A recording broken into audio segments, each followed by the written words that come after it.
everyone, welcome back to Nestled In. If you're new here, welcome. My name is Jen and I am from the great state of Maine. I've homeschooled for many years and now I have some preschoolers and a first grader. You can see my curriculum pics for first grade and some of my busy binder and Montessori shelves that I do with my little ones.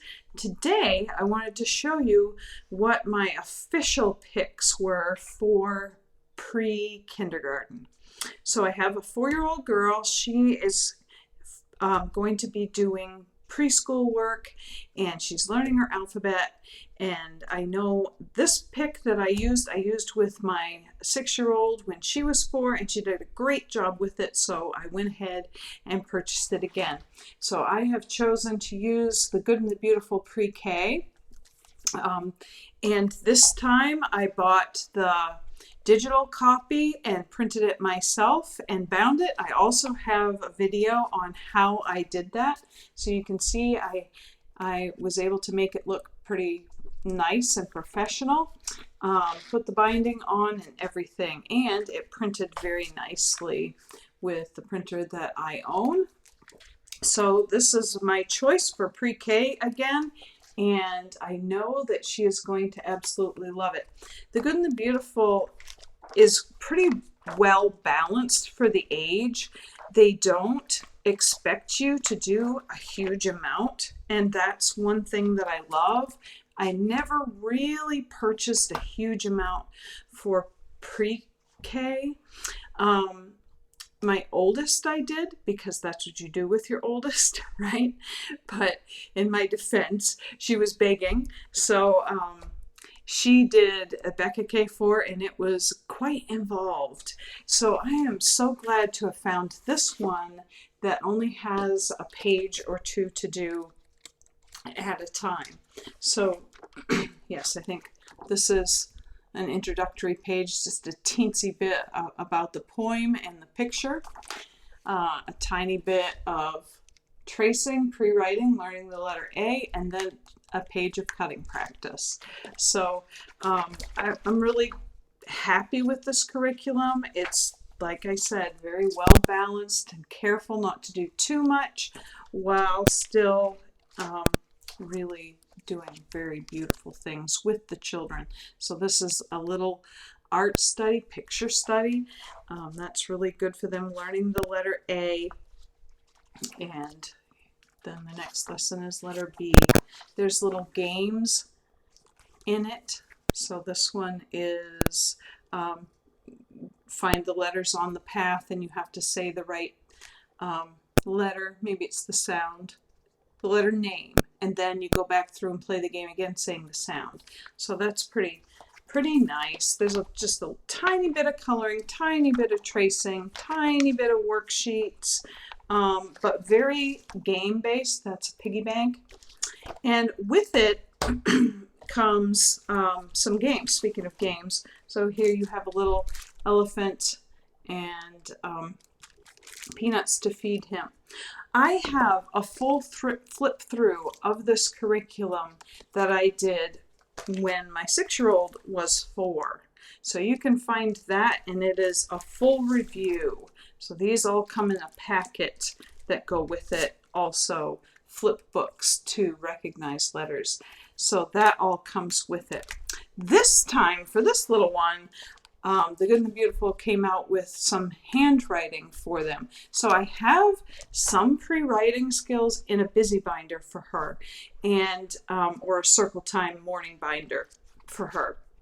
She loves that, but she wants to be a part of doing work, real work. So I bought this doodles book from the Good and the Beautiful for their pre-K.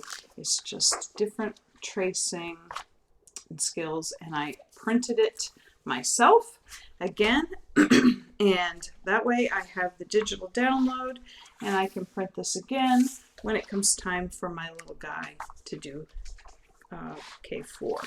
So it's super cute. I like that, and she's going to enjoy that pencil control and learning those pre-writing skills before she starts learning to actually write. The next thing I have for preschool is my morning binder from Gentle Classical Press. I am also using some Gentle Classical Press with preschool, but it is combined with the rest of my children, so I'll save that for a future video where I show our together subjects. It's Gentle Classical Press.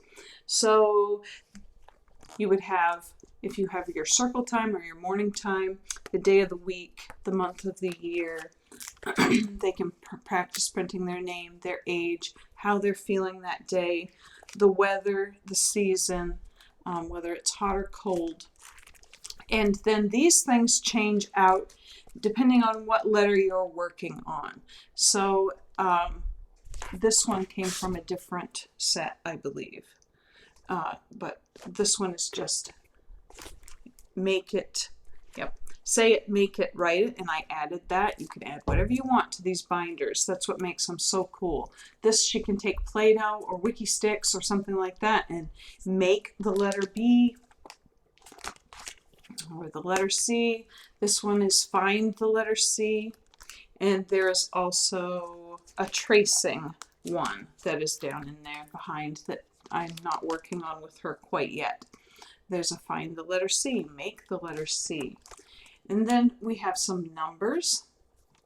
So there's tracing, coloring, or putting a bingo dot or something like that, bingo chip or whatever you want on just one, and then matching.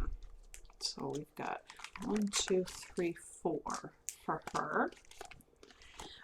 It has some shapes recognition, so she is recognizing and tracing.